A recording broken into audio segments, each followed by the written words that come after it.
እውነት በጣም ተጨንቄ ነበር። አመሰግናለሁ። አንተ እጄን ዘርግቼ ሰላም አትለኝም እንዴ? ምን ሆነሃል? አመሰግናለሁ አልኩሽ እኮ ወንድሜ። ምን ሆነሃል? ቆይ ፈልግ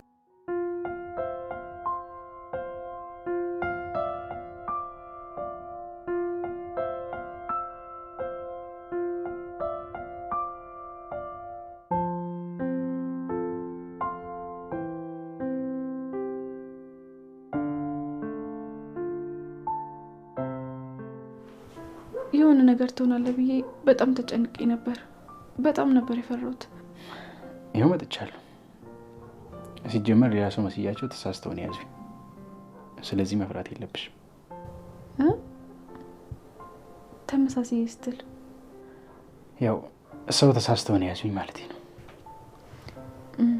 እንደዛ ከሆነ እሺ በቃ አሁን መሄድ አለብኝ። ለምን? ገና መምጣትሽ እኮ ነው። አዎ ግን መሄድ አለብኝ። ሰላም ልል ብቻ ነው የመጣሁት። አይ አይሆንም።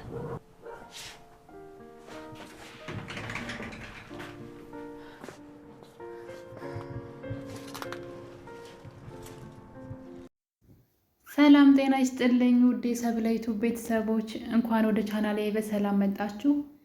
እንግዳ ድራማ ክፍል 26። እንግዲህ በክፍል 26 ላይ በጣም ብዙ አስገራሚ ነገሮች ታይተዋል። እሱም እንግዲህ ቤሉል ተለቋል ማለት ነው ከታገተበት። እንደሚታወቀው ቤሉልን ያገተው አዶኒ ነው።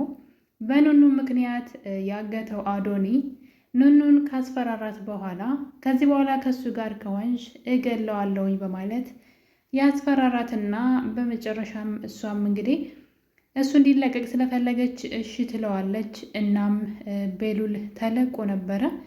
ነገር ግን አስገራሚ የሆነው ነገር ቤሉል ከተለቀቀ በኋላ ምንም ነገር አለማድረጉ ነው። እንግዲህ ያገተው ልጅ ራሱ አዶኒ ማለት ነው። እዛው እሱ ቤት ቁጭ ብሎ ነው ያለው፣ አልወጣም። አሁንም በማን አለብኝነት እዛ ቤት እያስመሰለ ቢቀመጥም ቤሉል ግን ምንም እንዳልተፈጠረ አስመስሎ ለመጀመሪያ ጊዜ ሲያገኘው ሰላም ይለዋል። እንዴት ነህ አዶኒ ወንድሜ? አንተ ባትፈልገኝም ያው መጥቻለሁኝ ይለዋል። በነገሩ እዛ አብረው የተቀመጡት ቢደነግጡም ሁለቱም ተፋጠው ስለነበረ ማለት ነው። ቤሉል ግን ለራሱ አንድ ቃል ገባ። ጊዜው አሁን አይደለም አዶኒ ጠብቀኝ በማለት ነገሩን ምንም እንዳልተፈጠረ ቀጥሏል። በዚህ ሁኔታ ያሉ አዶኒ ወይዘሮ ሄለንን እያስፈራራት ይገኛል። አዶኒ ወይዘሮ ሄለን ወደ ክላሷ በመሄድ እንደ ቀድሞው ማስፈራራት ጀምሯል። እሷ ነው ብዙ መረጃ አለኝ ስላንቺ እያለ ያስፈራራት ጀመረ። ጭራሽ ከዚህ በኋላ እዚህ ቤት የበላይ አዛዥ መሆነው እኔ ነኝ፣ ይህ ስልጣን የኔ ነው፣ ያለዛ ግን ቤትሽን በፖሊስ አስከብበዋለሁ ብሎ ወይዘሮ ሄለንን እያስፈራራት ይገኛል። እና ወይዘሮ ሄለንም እንግዲህ በድንጋጤ ትወድቅና ያው የተለመደ ነስር ሲነስራት ራሷን ስታያየን ነበረ። እንግዲህ እናትየዋ ሲነስራት ልጅቷ ኑኑም እንደዛው ሲነስራት ነበር። እኔ ግን ወይዘሮ ሄለንና ኑኑ በአንድ ላይ ቁጭ ብለው ሲነስራቸው ማየት ማለት ሁለቱም ተመሳሳይ ሰዓት ነው የሚነስራቸው። እናትየዋ ከተናደደችና ከነሰራት ልጅቷ ኑኑም እንደዛው ይነስራታል። እንግዲህ ሁላችንም ኑኑ የቴዲ ልጅ ናት እያልን ነበረ፣ እንደዚሁ ከሁኔታው አንግል ተነስተን ማለት ነው። ምንም አይነት ፍንጭ አልተሰጠንም። ነገር ግን ከብዙ ነገሮች አንግል ኑኑ የቤሉል የቴዲ ልጅ ናት ብለን ነበረ። እና እንግዲህ ሄለን ቴዲን ትደውልና የሆነ ስራ እንዲያግዛት ስትጠይቀው እሱ ግን ከዚህ በኋላ ከአንቺ ተንኮሎች ጋር አብሬ አልተባበርም፣ ከህይወቴ ውጪ፣ የራስሽን ነገር ራስሽን ችለሽ አድርጊ ብሏታል። እና ሄለን እንግዲህ ቴዲ እኮ ልጅ ኤልሹ ያንተ ልጅ መሆኗን ብታቅ ኖሮ እንደዚህ አትሆንብኝም ነበር ስትል ሰማናት። እንግዲህ የጠረጠርነው እውነት ሆኗል ማለት ነው። አለመጠርጠር ጥሩ አይደለም። አንዳንድ ነገሮችም መጠርጠር ጥሩ ነው። መጠርጠራችን እውነት ነበረ። ኑኑ የቴዲ ልጅ ናት፣ ወይም ደግሞ አሁን ባሉበት ሁኔታ ኤልሹ የቴዲ ልጅ ናት ማለት ነው። ችግሩ ግን ቴዲ ይሄን ነገር ያውቃል። ከሄለን ብትደብቀውም እሱ ግን ልጁ እንደሆነች ስለሚያውቅ እንግዲህ ከሆስፒታል ጀምሮ ተንኮል የሰራው ቴዲ ኑኑ የእሱ ልጅ እንደሆነች ስላወቀ የሄለንን ልጅ በመቀየር ላይንዬ ይሰጥና እናም በየጊዜው እየሄደ ልጁን ሲጠይቅ ነው የኖረው። ኑኑን በጣም ነበር የምትወደው። እንደውም የሆነ ጊዜ ካስታወሳችሁ መሲ ቴዲ መሆኑን ስላላወቀች ስታወራ የነበረው ሰውዬ ፎቶውን ሲልክላት ራሷን ስታወድቃ ነበረ። በዛ ቅጽበት እንግዲህ ኑኑ ወደ ክላሷ ሄዳ ራሷን ከሳተችበት እህቷ አጠገብ ስልኳን አንስታ ስታየው የቴዲ ፎቶ ነበረ። እናም ኑኑ ለዛ ነው እንዴ ገጠር እየመጣ ሲጠይቀን የኖረው የእሷ ፍቅረኛዋ ስለሆነ ነው እንዴ ብላ ነገሩን ብዙ አላካበለችውም። እህቷንም ድጋሚ አልጠየቀቻትም። ነገር ግን ኑኑን ሲንከባከባት ነው የኖረው። በጣም ነው የምትወደው። በነገራችን ላይ እዛ ቤት ለመጀመሪያ ጊዜ እነ ሄለን ቤት ስታገኘው ሩጣ ልታቅፈው ነበር እንደለመደችው። እሱ ግን ፊት ነሳት። እባክሽ እንደማንተዋወቅ እንሆን ለጊዜው ነው በማለት ይሸሻታል። እንግዲህ ልጁ እንደሆነች እያወቀ ማለት ነው። ስለዚህ ቴዲ ሆን ብሎ ነው ተንኮል የሰራው ማለት ነው። ሄለን ግን በእሷ ቤት የእሷ ልጅ እያሳደገች ነው። የእሷ ልጅ ግን አሁን እያሰቃየቻት ያለችው ኑኑዬ ናት ማለት ነው። ሰው እንዴት ግን ትንሽ እንኳ ውስጡ እንትን አይልም ማለት አንዳንዴ ውስጣችሁ ይሰማቸዋል አይደለም? ሄለን ግን ኑኑ ላይ የምታደርገው ነገር ምንም አይነት ርኅራኄ ራሷ አታሳይም ማለት ነው።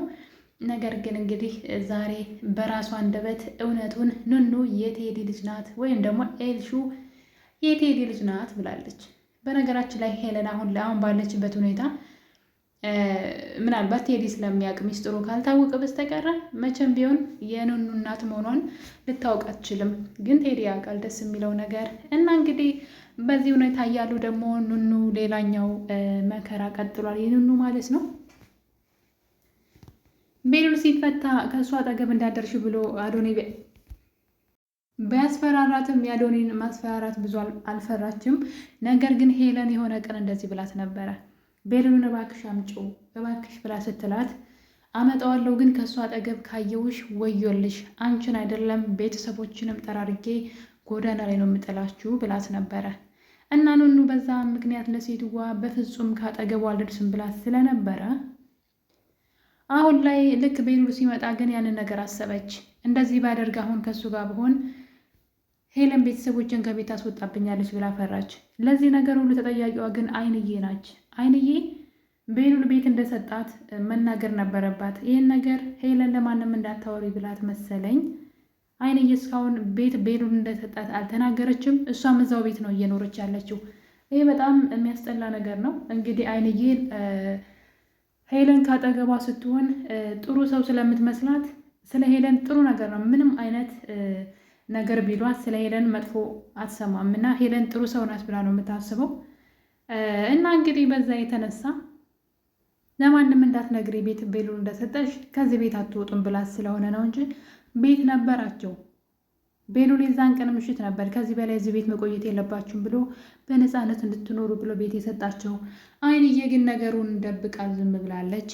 መሲ በጣም የተጨነቀችው ነገር ብር ቢኖረኝ ያጠራቀምኩት ከዚህ ቤት አስወጣችሁ ነበር እያለች ቤተሰቦቿን እያለች ነበረ።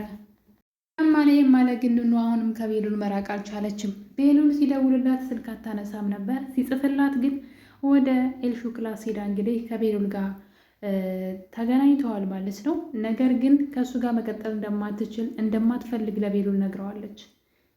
ቤሉል ደግሞ የሆነ ሰው እንዳስፈራራሽ ግልጽ ነው፣ አዶኒ ነው አይደለ ይላታል። እሷ ግን አለመፈለግ አልችልም እንደ ብላ እንግዲህ ትታው ሄዳለች። ቤሉልም በነገሩ በጣም ተናዷል።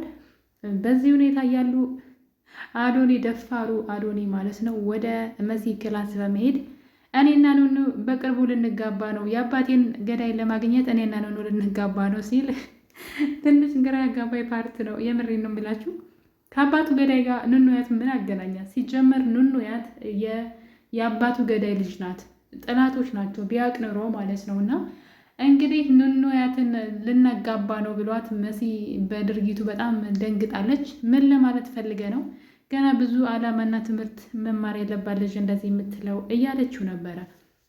እሱ ግን እኔና እሷ እንዋደዳለን ፍቅረኛሞች ነን ሲል እንግዲህ ውሸቱን ማውራት ቀጥሎበታል። ሌላው ደግሞ ኤልሹ እንግዲህ መቼ ነው እዚህ ቤት የምትወጡ ስትል አይንዬን በነገር ተንኩሳት አለች። አይንዬን በጣም ነው የከፋት። በእርግጥ ይበላት እያወቀች ነው እንደዚህ እያደረገች ያለችው። ቤት ከተሰጣት እዚህ ቤት ምን ትሰራለች? ልጆቿን ስለምንድን ነው ሲሰቃዩ ዞር ብላ ማታየው? ብቻ አይንዬ የምታየው ከፊት ከፊቱ ያለውን ነው። ልጆቿ ላይ ምን ድራማ እየተካሄደ እንደሆነ እያየች አይደለም። መኩ ደግሞ እንግዲህ ለአዶናይ ምንም ነገር አላውቅም፣ ድጋሚ እንዳትጠይቀኝ ስለ ወይዘሮ ሄለን ለእኔም እናቴ ናት፣ ስለዚህ እኔን ከዚህ ውስጥ አውጣኝ ሲለው አዶኒ እንግዲህ እንደለመደ ኑናያት ላይ እንደሚጮኸው መስሎት እሱ ላይ ለመጮህ ቢሞክርም ኮስታራው መኩ ምን ለማለት ፈልገን እኔ ማንንም ሰው አልፈራም፣ ነገር ግን ራስን ቻል ብሎ እንግዲህ እንደማያግዘውና እንደማይረዳው ነግሮታል። ይሄ በጣም ተመችቶኛል። እውነቴን ነው የምላችሁ። ለምን እንደው ታውቃላችሁ? ሄለን ጉዷ መጋለጥ እንዳለበት ግድ ነው። ነገር ግን አዶኒ የሆነ ራስ ወዳድ ሄለንን ተቆጣጥሮ ያን ቤት እየተቆጣጠረ ነው ያለው አሁን ላይ በጣም ብዙ ነገሮችን ልክ ምንድን ነው ቤሉል አያውቅም፣ ግን በጣም ብዙ ድራማዎችን እዛ ቤት ውስጥ እየሰራ ነው እና እንኳን መኩ አልተባበረው በራሱ መንገድ ይድረስበት። ነገር ግን ሄለን የአባትህን እጣ እሰጥሃለሁ እያለችው ነው። ብቻ አዶኒንም እንዳታስገድለው እየፈራዊ ነው ሄለን። አዶኒ ግን ከንኑና ከቤሉል ህይወት መውጣት አለበት። እንግዲህ ቤሉል ብቻውን ሲሆን ማለት ነው ሳሎን ይጠብቀውና የሾካክ አዶኒ እንግዲህ ሾከክ እያለ ወደ ውስጥ ሊገባ ሲል እና ወደዚህ ይለዋል እና እንደ ወንድ እስኪ እናውራ ይልና እንደለመደው ሊደባደብ ሲል እኔ ግን በጣም ነው ያኮራኝ ቤሉል ማለት ነው። እንደ ኳስ ነበረ አንስቶ ያፈረጠው እና እንግዲህ በጣም በሚገርም ሁኔታ የኔኑኑ ዓለም ላይ ወንድ ጠፍቶ አንተ ብቻ ብትቀር አትነካህም ሲለው ምንም ማድረግ አይችልም፣ አቅም የለውም። በነገራችን ላይ አዶኒ ምንም አይነት አቅም የሚባል ነገር የለውም። ክፋቱ ብቻ ነው። በጣም ክፋት ግን ውስጡ ላይ ያለ። ይህን ክፋቱን ካልተወ ግን ራሱን ነው የሚጎዳው። ፍቅር በግድ የለም። ኑናያት ካልወደደችው እሷ ምን ታድርገው? እንግዲህ በግዴታ ፍቅር አለ እንዴ? እና እንግዲህ አሁን ላይ ግን ቤሉል ለማንም ሰው ሳይናገር አዶናይን መበቀል ነው የሚፈልገው። እናም እያሰቃየው ይገኛል። ነገር ግን አሁን ላይ ኑናያትም እሱን አልፈልግም ካንተ ጋር መሆን ብላ ትተዋለች። በዛም ቤሉል በጣም ተበሳጭቷል። የምርመራውን ወረቀት ደግሞ ሄለን እንድትሰጠው ቢጠይቃትም ሄለን ግን ችግር ውስጥ እንድትገባ አልፈልግም አልሰጥህም ብለው ነበር ሆን ብላ። ነገር ግን ግዴታ ነው መከሰስ አለባቸው ሲላት ልጇን ወረቀቱን እንዳትሰጠው ትነግራትና ሌላ ወረቀት ቀይሬ ሰጥሽና እሱን ትሰጨዋለች ስትል እንግዲህ ውሸትን በውሸት እየሸፋፈነች ትገኛለች። ነገር ግን ብዙም አይቆይም፣ ጉዷ ይወጣል። ቤሉል አሁን ላይ ላይኑ ነው የጠላት። እንግዲህ ለማስመሰል ፈልጋ ልክ የመጣ ሰዓት የኔ ልጅ ብላ ልታቅፈው ብትል እሱ ግን አመሰግናለሁ እኔ ይሄ ነገሯ ማለት ነው አመሰግናለሁ ያለው ፓርት ላይ ይህ ቪዲዮ ተቆርጦ ቲክቶክ ላይ ያየው ነበርና ኮሜንቱ ላይ አመሰግናለሁ ነበር የሚለውና በጣም ነው የሚያስቀው። እንግዲህ ቤሉል ኮስተር ብሎ አመሰግናለሁ ልታስፈራራው ሞከረች። ልክ እንዴት ነው እናትህ እኮ ነኝ እጄን ዘርግቼ ምናምን አመሰግናለሁ በሚል እንግዲህ ዘግቶባታል። አሁን ላይ ሄለን ራሱ አዶኒ ራሱን እየፈራችው ነው። አዶኒ ደግሞ እንግዲህ መረጃዎች አሉኝ እያለ እያስፈራራት ይገኛል። እንደፈለገው ሊያሽከረክራት ይፈልጋል። ቤሉል ግን ወይዘሮ ሄለንና አዶኒ ምን አገናኝቷቸው ነው ብሎ እየጠረጠረ ነው። ያልጠረጠረ ተመነጠረ ነው። እና ቤሉል በጣም ጎበዝ ነህ፣ በርታ፣ በዚሁ ቀጥልበት። እና የኔ ቤተሰቦች እንግዲህ እንግዳ ድራማ ተወዳጅ የሆነው በጣም ደስ የሚለው ብዙዎቻችን በጉጉት የምንጠብቀው ድራማ ክፍል 37 ይህን ይመስል ነበረ። በክፍል 38 እስከምንገናኝ ድረስ ለቤት አዲስ የሆናችሁ ሰብስክራይብ አድርጉ፣ ነባሮች ደግሞ ሼር እና ላይክ አድርጉልኝ። ስለነበረው ቆይታ ሁላችሁንም አመሰግናለሁ። ቸር ቆዩልኝ።